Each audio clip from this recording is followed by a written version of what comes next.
केसी त्यागी जी, आपसे ही शुरुआत करते हुए आज तेजस्वी यादव की ओर से दो टूक कहा गया है कि 17 अगस्त को वो जनता के बीच जाएंगे राहुल गांधी के साथ और मूड को देखते हुए, मिजाज को भांपते हुए ये तय करेंगे कि बिहार का चुनाव लड़ना है या फिर नहीं लड़ना है। एसआईआर के मुद्दे पर आर पार की लड़ाई छेड़ दी है उन्होंने। केसी त्यागी जी।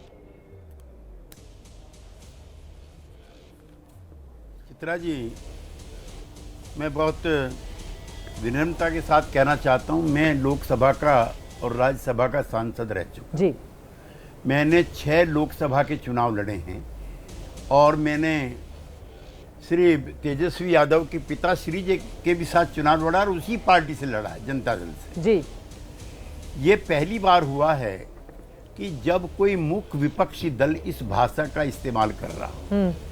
माननीय श्री राहुल गांधी जी के हाथ में लाल किताब देख करके मेरा भी सीना चौड़ा होता है कि हम संविधान के प्रति अपनी प्रतिबद्धता जाहिर कर रहे हैं। संविधान के 2 महत्वपूर्ण पक्ष हैं, एक सुप्रीम कोर्ट, एक चुनाव आयोग। सुप्रीम कोर्ट का आज का फैसला, कल का फैसला, उससे पहले के फैसले को भी अगर हम अस्वीकार करते हैं तो संविधान को नहीं मानते। एक चुनाव आयोग एक संवैधानिक संस्था है जिसके तहत लालू प्रसाद जी, श्रीमती राबड़ी देवी जी 15 साल तक मुख्यमंत्री रही हैं, उनके सुपुत्र नेता प्रतिपक्ष रहेंगे।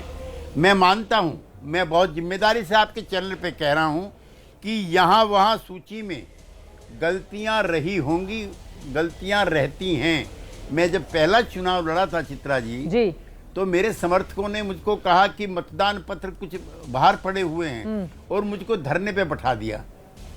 मेरी उम्र भी कम थी, अनुभव भी नहीं था। मैंने देखा कि मैं गलत था और चुनाव आयोग सही था। मैं फिर आपसे कह रहा हूं कि कुछ गलतियां रही होंगी, 2 नाम भी जुड़ गए होंगे, मतलब आप ये कह रहे हैं कि जो चुनाव हारता है वो आरोप लगाता ही लगाता है, आप ये कहना चाह रहे हैं? हाँ, अगर मैं ये भी कहना चाह रहा हूं तो भी गलत नहीं है, चूंकि पिछले काफी दिनों से जिस तरह से श्री राहुल गांधी जी जो नेता प्रतिपक्ष हैं, हर पराजय के बाद ईवीएम को दोषी ठहराते हैं। अब मैं उसमें जाऊंगा तो बहुत लंबी चौड़ी बहस हो जाएगी, वो मैं नहीं करना चाहता आपसे। एक तो जो इसकी आड़ में जिस तरह से बिहारियों का अपमान हुआ वो भी मैं आपको जिक्र करना चाहता हूँ। चिदम्बरम साहब ने बयान दे दिया, जो देश के गृह मंत्री रहे हैं, कि बिहारियों को बाहर करो, यानी कि तमिलनाडु में आर्टिकल 370 लगाओ। एक दूसरा, जिस तरह से बिहारी मतदाताओं को पहचान देख करके महाराष्ट्र में अपमानित किया जा रहा है, उनके साथ मारपीट की जा रही है, उनकी भाषा को लेकर के हो रहा है, तो ये कौन सी लोकतांत्रिक प्रक्रिया है? अब इतनी बड़ी पार्टी जो अब 75 साल आज़ादी के हम मना रहे होंगे, उसमें इस पार्टी की महती भूमिका रही हो, 50 साल तक आप शासन आपने किया हो, उसके बाद उस पार्टी से ये भाषा की मैं आशा, ये बड़ी बात आपकी ओर से कही जा रही है, लेकिन इसमें तो राज्य सरकार के लिए भी शर्मिंदगी की बात होनी चाहिए ना केसी त्यागी जी। अगर भाषा के आधार पर बिहारियों को टारगेट किया जा रहा है, फिर नीतीश कुमार मुख्यमंत्री हैं, लगाए मुख्यमंत्री को फोन, देवेंद्र फडणवीस को, बोले कार्रवाई करने के लिए, वहां पर तो कार्रवाई होती हुई दिखाई नहीं दे रही है। लेकिन वापस लौट आते हैं एसआईआर के मुद्दे पर।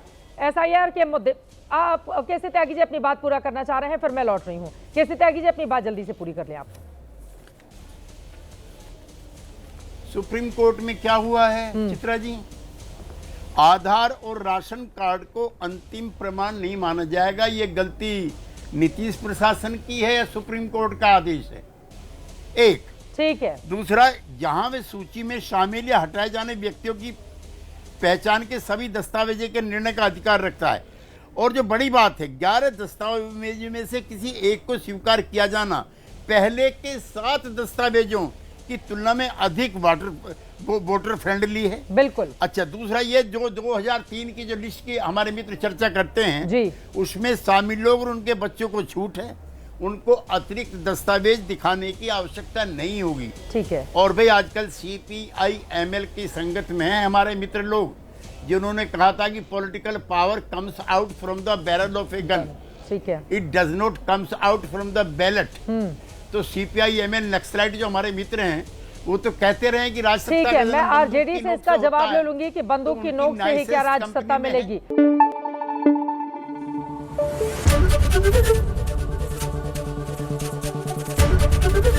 एबीपी न्यूज आपको रखे आगे।